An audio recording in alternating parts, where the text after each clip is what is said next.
साथीहरु नमस्ते। आज चाहिँ नाभे पकाउन लागेको छु। च्याङ्गो नाभे चिउ। यो चाहिँ बुतानीको हो, सुँगुरको मासु। यो पनि निकुदाङको हो। यो मासुको डल्लो। यो चाहिँ प्याज हो। खासै यस्तो डल्लो लामो खालको प्याज चाहिँ नेपालमा चाहिँ खासै देखेको छैन। यो च्याउ, मोयासी, यो चाहिँ भटमासको जरा हो।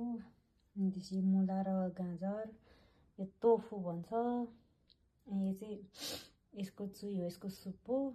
यो चाहिँ हाक्साई भन्छ। नेपालमा खासै मैले हाक्साई पनि देखेको थिइनँ। खै अचेलबेल छ कि छैन, कस्तो छ थाहा छैन।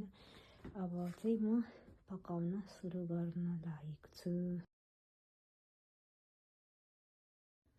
साथीहरु, आज चाहिँ म नाभे पकाउन लागेको छु। जापानको नाभे हो। त्यति च्यान्दो चाहिँ म चाहिँ खासै पकाउँदिनँ, तै पनि पकाउँदैछु। यो चाहिँ बुतानीको हो। बुतानीको सुँगुरको मासु। यो अलि म चाहिँ पहिला मासु जहिले भुट्छु, सँगै हाले पनि हुन्छ हुन त, तर अलि पहिले मासु हालिदिने बानी छ मलाई चाहिँ।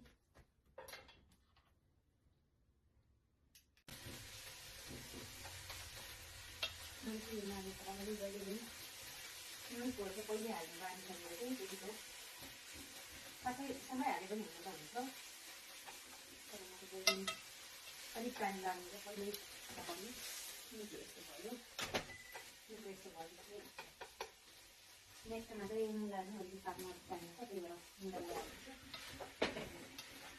खास यो एकैचोटि हालेर सुप हालेर पकाइने हो, तर म चाहिँ आफ्नै स्टाइलले जहिले पकाउँछु। यो चाहिँ सबै पाक्न चाहिँ यो तिनीहरू चाहिँ सबै अलिकति बढी पाक्ने भयो भने खासै त्यही भएर चाहिँ यो चाहिँ पकाउँछु। यो चाहिँ मुला हाल्छु, मुला र गाजर मासु चाहिँ त्यसै हुँदैछु। अब चाहिँ म नेक्स्ट हाल्नु रेडी गर्छु। यो चाहिँ हाक्साई भन्छ। नेपालमा त छैन, नेपालमा चाहिँ जाडो हुँदा फाल्गीहरू त्यस्तोहरू खान्थ्यो, तर यहाँ चाहिँ फाल्गीको सट्टा यस्तै घाँसपात नाभे भन्छ। नाभे पकाएर खाँदो रहेछ।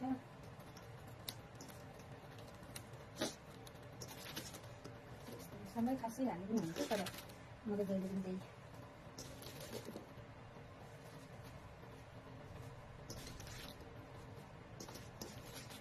अगाडि अलिकति मासु चाहिँ भुट्नु जहिले भारी छ।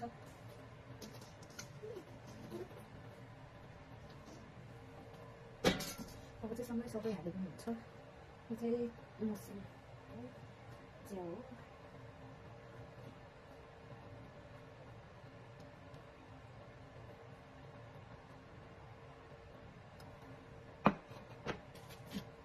यो चाहिँ निकुदाङको मासुकै डल्लो पनि मासुलाई सानो सानो भएको।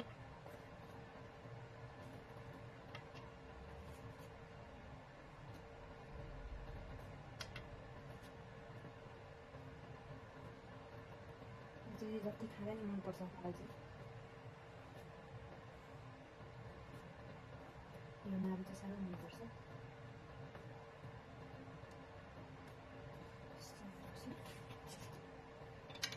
यो चाहिँ प्याज हो।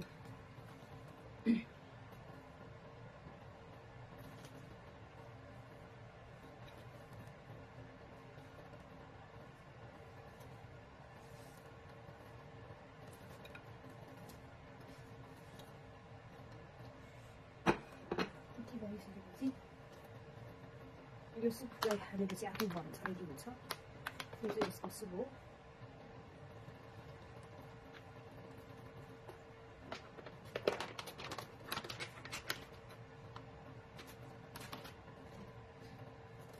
धेरै चाहियो चाहिँ यो चाहिँ यो भटमासको जरा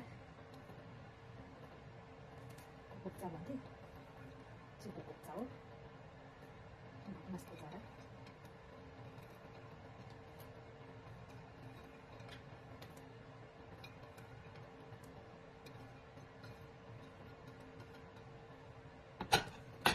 यति गरेपछि चाहिँ ओके यसले पाक्न दिनुपर्छ।